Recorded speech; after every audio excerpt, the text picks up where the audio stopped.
Bonjour à tous et bienvenue sur la Minute Dialyse, la chaîne de podcast dédiée à la dialyse péritonéale et à l'hémodialyse.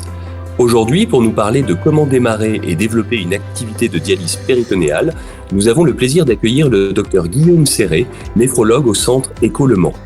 Dr Serré, bonjour. Bonjour. Tout d'abord, Dr Serré, qu'est-ce qui a motivé votre choix d'ouvrir un centre de dialyse péritonéale ?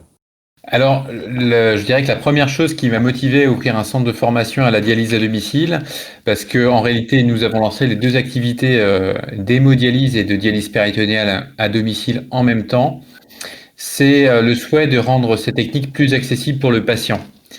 En effet, j'avais pu remarquer avec le temps que de nombreux freins réduisent l'orientation des patients vers ces techniques de dialyse. Parmi ceux-ci, il y a la qualité de l'information pré-dialyse qui est délivrée aux patients, qui est souvent insuffisante en ce qui concerne les techniques de dialyse à domicile, et surtout lorsqu'elles ne sont pas proposées sur place. Il y a aussi le fait de devoir changer de structure de soins. On a de nombreux patients qui sont suivis par plusieurs spécialistes rassemblés au même endroit, et le fait de devoir changer de structure de dialyse, c'était pas très logique pour la continuité de leur suivi médical. Ils sont souvent atteints de plusieurs comorbidités. Et puis enfin, changer de site de traitement, changer de site de dialyse, c'est aussi changer d'équipe médicale et paramédicale. Or, le passage en dialyse, c'est une période souvent difficile à accepter pour le patient, et le lien de confiance qu'on peut avoir avec les soignants est très important pour cette transition. Et donc nous, au centre Écho du pôle Santé Sud au Mans, on était confrontés à toutes ces difficultés, si bien que peu de patients qui bénéficiaient des informations qu'on pouvait leur donner choisissaient au final la dialyse à domicile, puisqu'elle n'était proposée que sur le site du centre hospitalier, donc on était obligé de transférer les patients. Et donc ouvrir un centre de formation à la dialyse de domicile, dans notre structure, c'était une réponse à toutes ces problématiques. Quelle a été votre expérience avec les différents acteurs au sein de votre structure lors du démarrage de cette activité ? Alors, j'ai eu la chance de pouvoir construire l'activité qui était inexistante avant 2018. Et donc, on a pu éviter d'emblée certains pièges, et en particulier celui qui consiste à cliver totalement les activités de centre et de hors centre, et voire les rendre parfois même concurrentes. Et donc tout notre projet s'est articulé autour d'un parcours de la maladie rénale chronique avancée qui permet d'informer le patient sur sa maladie rénale chronique, sur les options thérapeutiques et de l'accompagner dans le choix de sa suppléance rénale. C'est un point qui est très important car la dialyse péritonéale, c'est pour la grande majorité des cas une première technique de dialyse. Et donc elle s'adresse surtout aux patients qui démarrent pour la première fois la dialyse. Et donc, si vous voulez que votre programme de dialyse péritonéale fonctionne et qu'il soit alimenté, j'ai envie de dire, il faut absolument avoir un parcours pré-dialyse et une information sur la dialyse péritonéale performant. Un autre élément essentiel, ça a été l'identification du chirurgien poseur de cathéter de dialyse péritonéale.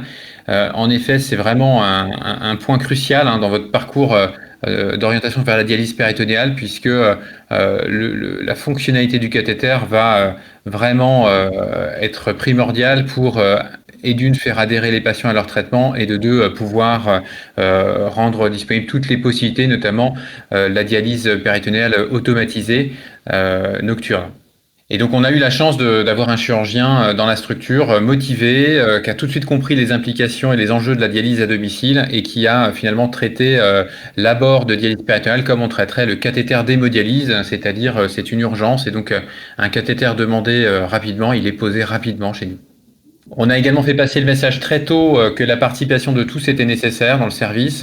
En effet, quand on a ce type de démarche de créer un centre de dialyse à domicile, c'est indispensable d'assurer l'adhésion de tous les acteurs du service, que ce soit les infirmières, les médecins, les secrétaires ou toutes les autres personnes qui vont pouvoir graviter autour des patients, car ils vont avoir une influence directe ou indirecte sur la perception de la technique de dialyse. Et donc on a fait des formations auprès des professionnels du service afin de leur expliquer ce qu'était la dialyse péritonéale, ses avantages, ses contraintes. Et on a surtout insisté sur le fait que cette activité serait portée par une dynamique d'équipe et pas par une seule personne. Et enfin, l'étape suivante, ça a été d'identifier l'infirmière du parcours de la maladie rénale chronique avancée et les infirmières de formation à la dialyse péritonéale. Pour démarrer cette activité, notre établissement nous a accordé un équivalent temps plein pour le parcours et un équivalent temps plein pour la formation, qui a été réparti sur 2 personnes à mi-temps.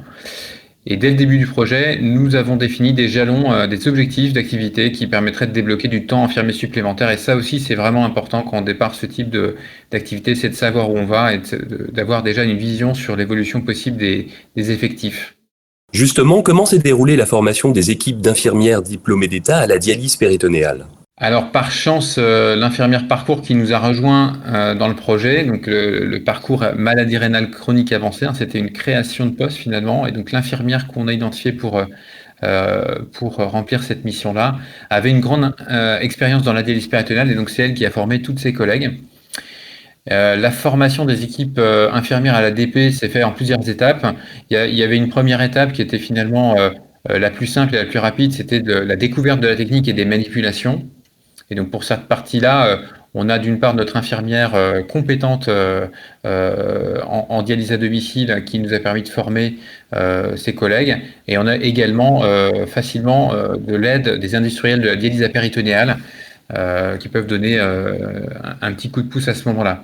Mais finalement, le plus long et le plus difficile, c'est l'acquisition de l'autonomie complète des infirmières, avec notamment une expertise en soins infirmiers spécialisés qui s'acquiert qu'avec le temps et l'expérience, et la mise en condition réelle. Et là, je dirais que on a plusieurs mois avant vraiment d'avoir une équipe qui tourne bien.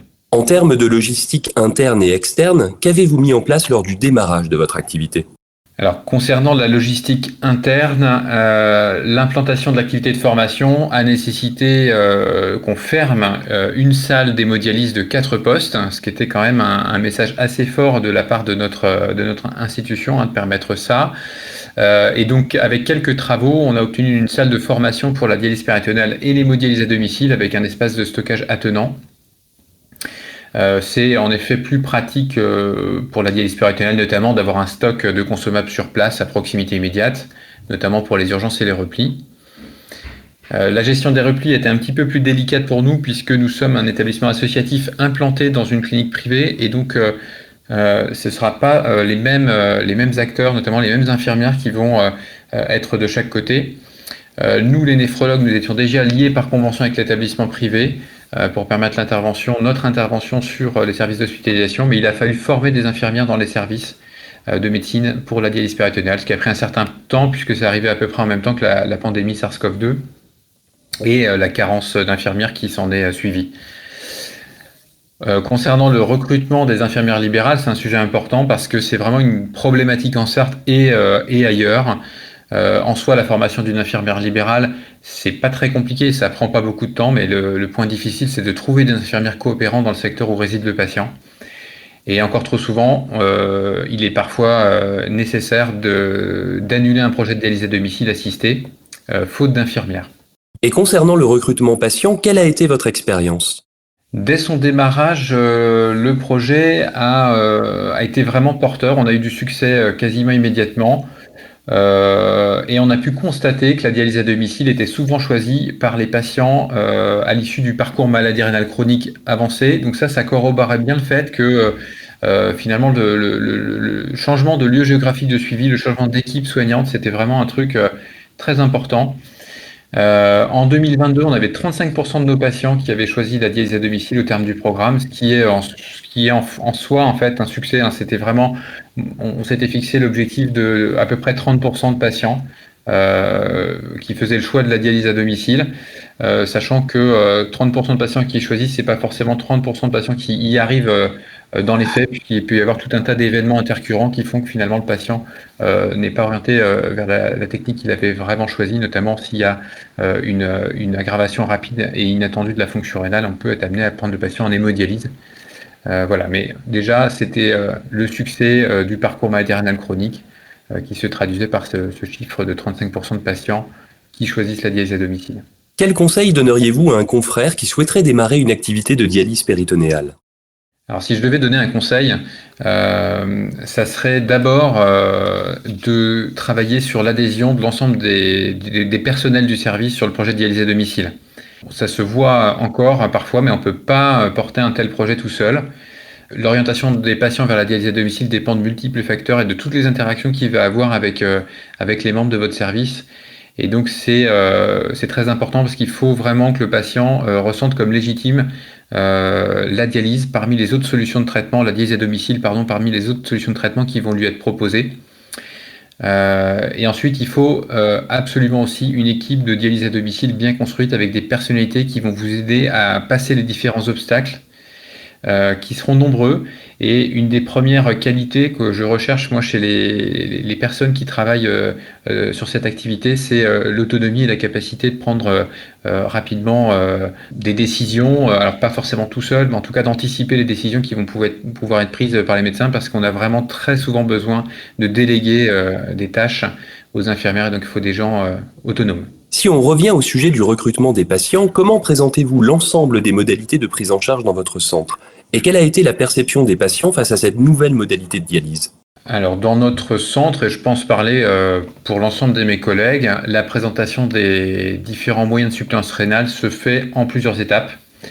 Lorsque l'on annonce à un patient lors d'une consultation que sa maladie rénale évolue et qu'il faut envisager la suppléance rénale, on a souvent une réaction de choc en fait de la part du patient, ce qui fait que de toute façon, lors de cette première consultation d'annonce, on va pas aller très très loin dans la présentation des techniques. Et en général, moi je fais un survol des différentes options thérapeutiques que sont la transplantation rénale, les modalités de dialyse en centre et hors centre, et puis les soins conservateurs.